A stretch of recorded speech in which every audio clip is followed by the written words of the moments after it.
नमस्ते। Halo alkane और hello arenes के पिछले अर्थात 5वें लेक्चर पर हम लोग हेलो एरीन्स के रासायनिक गुणों की बात कर रहे थे और उसमें हमने हेलो एरीन्स की धातु से क्रिया यहां तक पढ़ा था। धातु से क्रिया इसकी हमने दो हिस्सों में देखी थी कि जब ये लिथियम से क्रिया करता है या और जब ये मैग्नीशियम से क्रिया करता है।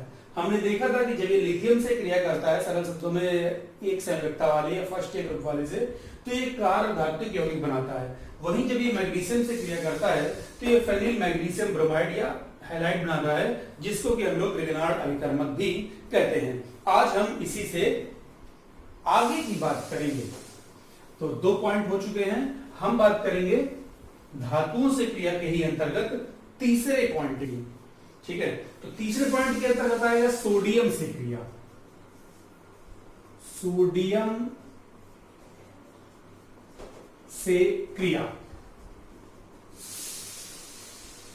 अब देखिए सोडियम से क्रिया ये 2 या 3 तरह से करता है और अलग अलग प्रकार से इसके अलग अलग प्रोडक्ट बनते हैं जिस पर हम एक एक करके चर्चा करेंगे।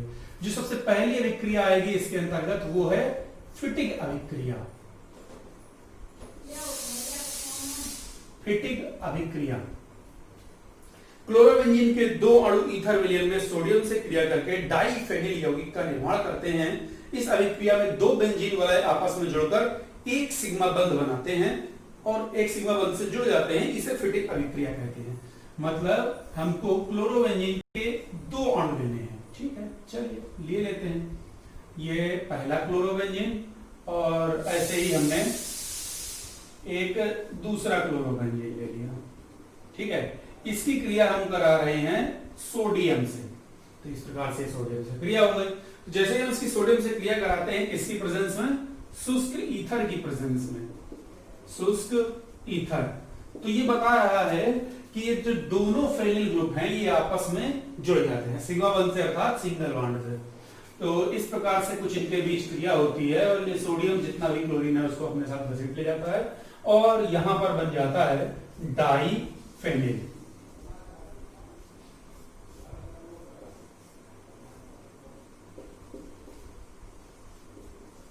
डाइफेनिल और साथ में ऑब्वियसली जैसा कि आपको वहां से दिख रहा है NaCl का निर्माण हो जाता है।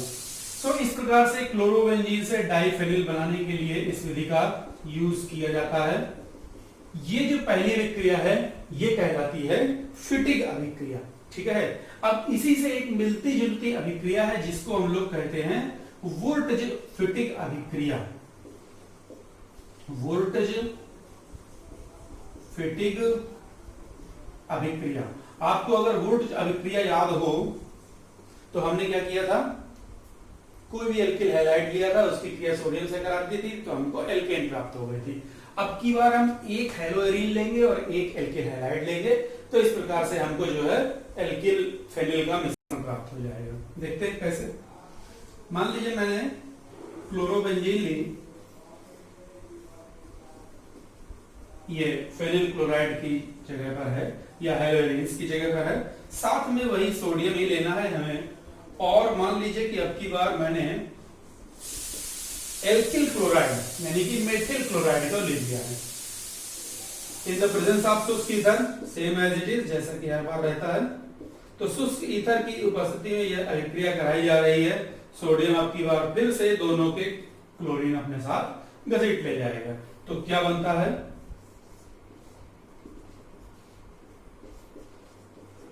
एल्किल फेनिल का ईथर का मिश्रण बनता है। ये है क्या? Toluene. Yes, you are right. So इस प्रकार से टॉलुइन का निर्माण किया जा सकता है +2 NaCl। सो अगर आपसे पूछा जाए कि कैसे प्राप्त करेंगे बेंजीन से टॉलुइन तो आप पहले बेंजीन से क्लोरोबेंजीन बना लीजिए और फिर टॉलुइन बना लीजिए। ठीक है, बाकी क्लोरोबेंजीन से टॉलुइन तो बनाना देख ही रहे हैं बोर्ड पर। सो ये 2 चीजें हो गई।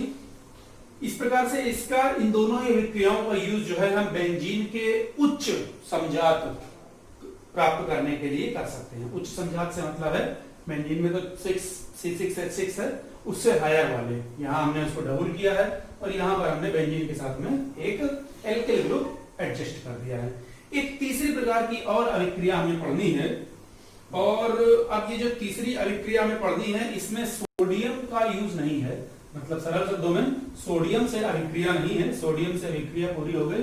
अब हम यहाँ पर पढ़ेंगे कॉपर से अभिक्रिया, और इस अभिक्रिया को अल्माइन अभिक्रिया भी कहते हैं।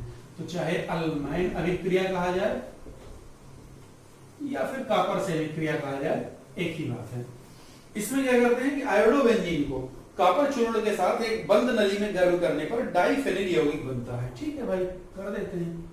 हमने क्या किया, आयोडोबेंजीन लिया, I+2Cu प्लस Mi।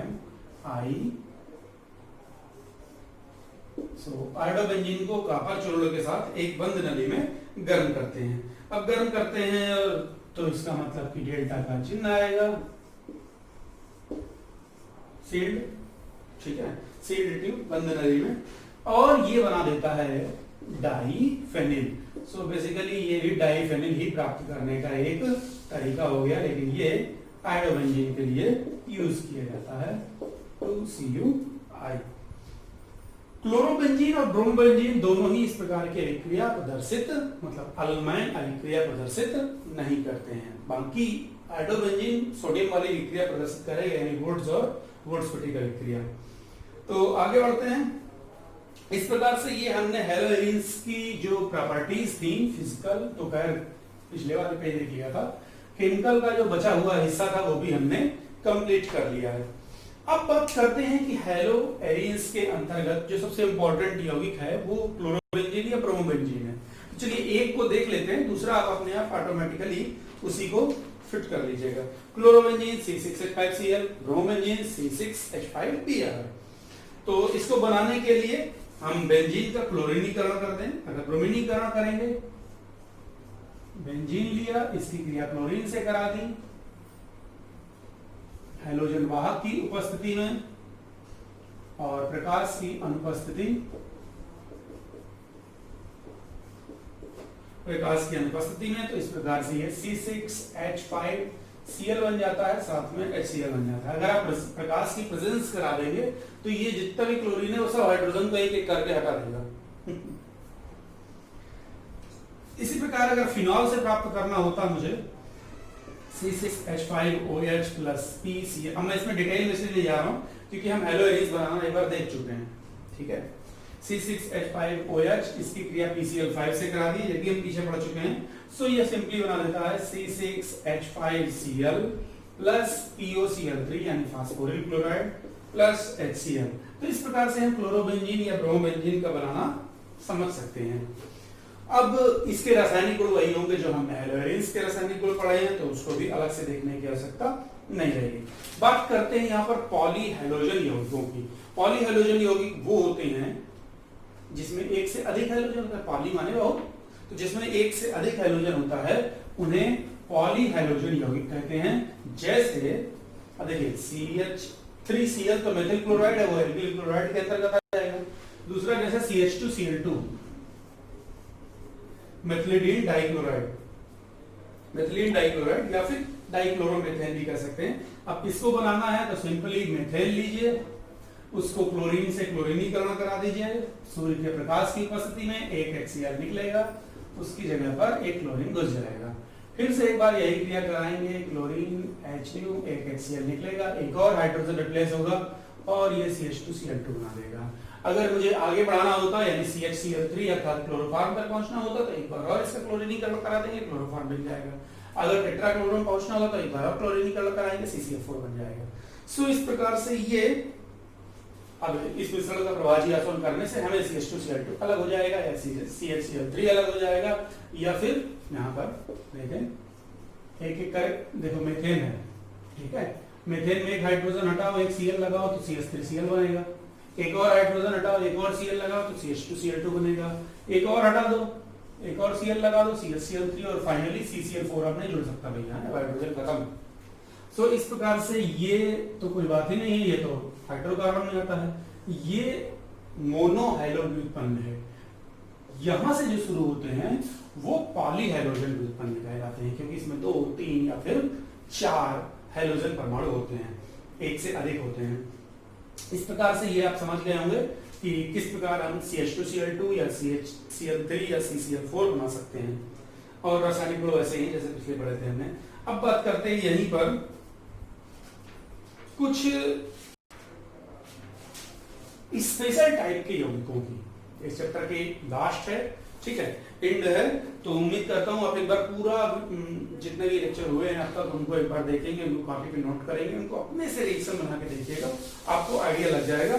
तो फाइनली हम बिल्कुल अंतिम चरण पर हैं, यानी पीछे का क्लाइमेक्स चल रहा है, ठीक है। तो हम क्लाइमेक्स की ओर पहुंच रहे हैं और इसमें जो यौगिक हमें पढ़ना है वो है फ्रियान 12। फ्रियान भी कुछ बुकों पे लिख के आता है, ठीक है, तो उससे कोई इतना बड़ा इशू नहीं है क्योंकि इंग्लिश इसकी है FREON, फ्रियान 12। डाइक्लोरो डाइफ्लोरोमेथेन या फिर IUPAC नाम डाइक्लोरो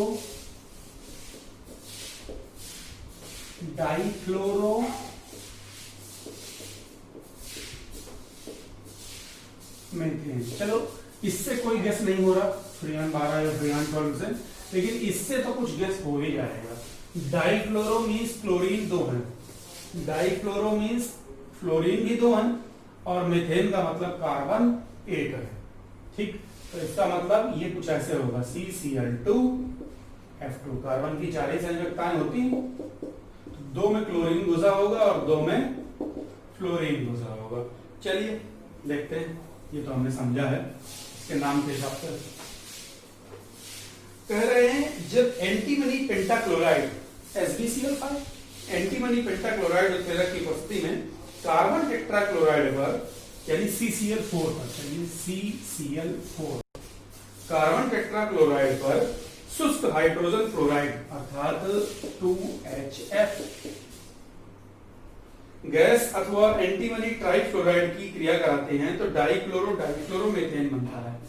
या तो ये क्रिया कराएंगे SbF5 एंटीमनी पेंटाफ्लोराइड तो बन जाता है CCl2F2 और साथ में 2HCl बनता है, ठीक है। यानी ये जो 4 क्लोरीन है इसमें से 2 हाइड्रोजन के साथ चले जाते हैं और इसकी जगह पर 2 फ्लोरीन आते हैं। या फिर ये कह रहा है सीधे CCl4 की क्रिया आप करा दीजिए SbF3 एंटीमनी ट्राइफ्लोराइड से, और जैसे एंटीमनी ट्राइफ्लोराइड से इसकी क्रिया कराएंगे तो भी इन द प्रेजेंस ऑफ SbF5 तब भी बनाता है 3CCl2F2 प्लस 2SbCl3। इस प्रकार से ये फ्रियान 12, जैसा कि मैंने पहले भी कहा फ्रियान या फ्रियान 12 इस प्रकार से प्राप्त हो जाता है।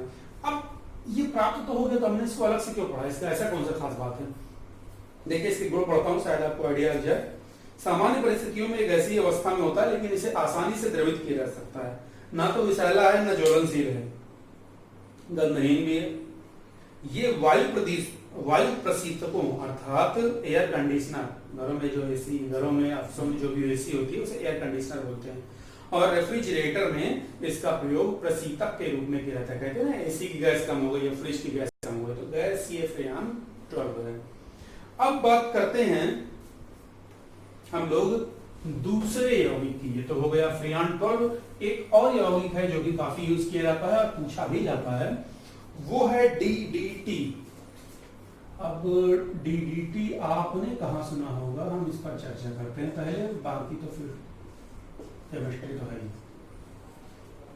DDT आपने सुना होगा, खेतों में कीटनाशकों का छिड़काव, तो कीटनाशक जो है वो DDT है।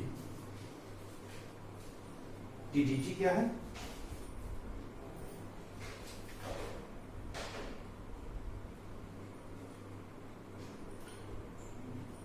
डाइक्लोरो डाइफेनिल ट्राइक्लोरोमेथेन, ठीक है, ये इसका पूरा नाम है, डाइक्लोरो डाइफेनिल ट्राइक्लोरोमेथेन। देखिए मैं इसका फार्मूला पहले लिख रहा हूं तो आपको उसके फार्मूले से ज्यादा क्लियर हो जाएगा।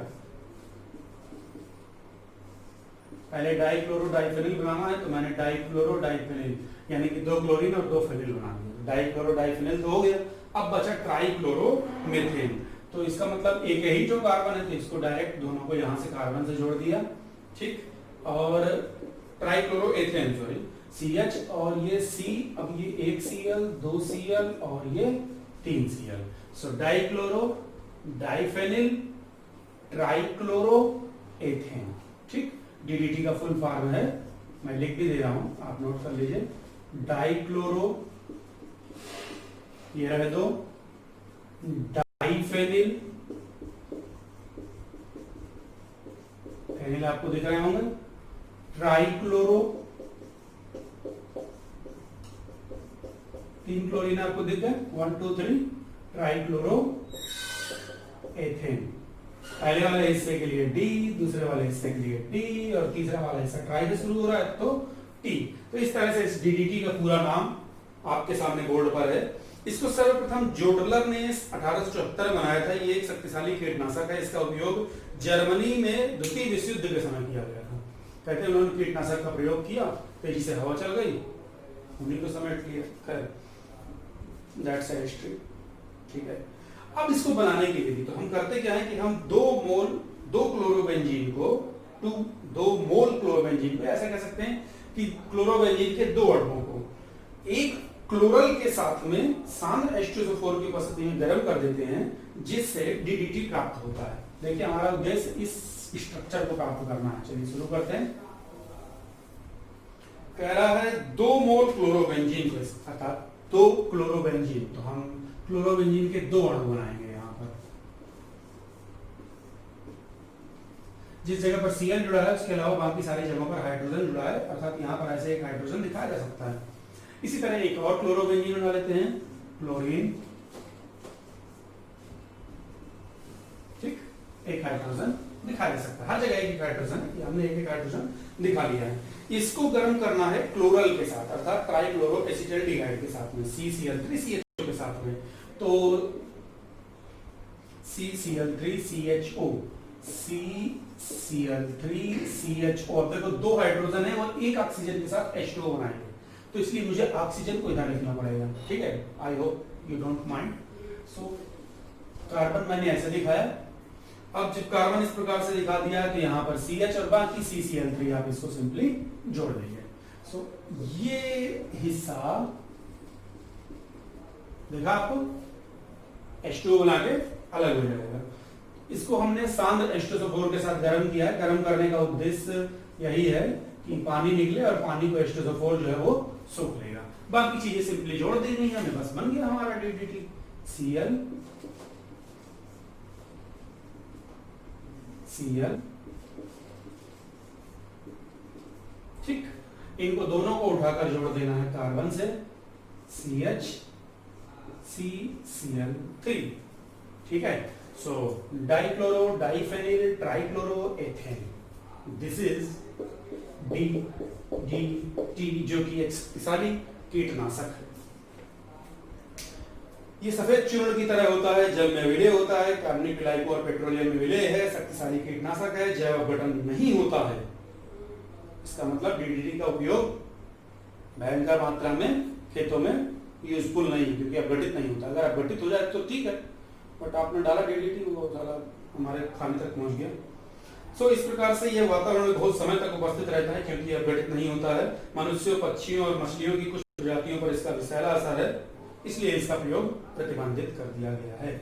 इस प्रकार से हैलोएरिन्स का ये चैप्टर समाप्त होता है। उम्मीद है आप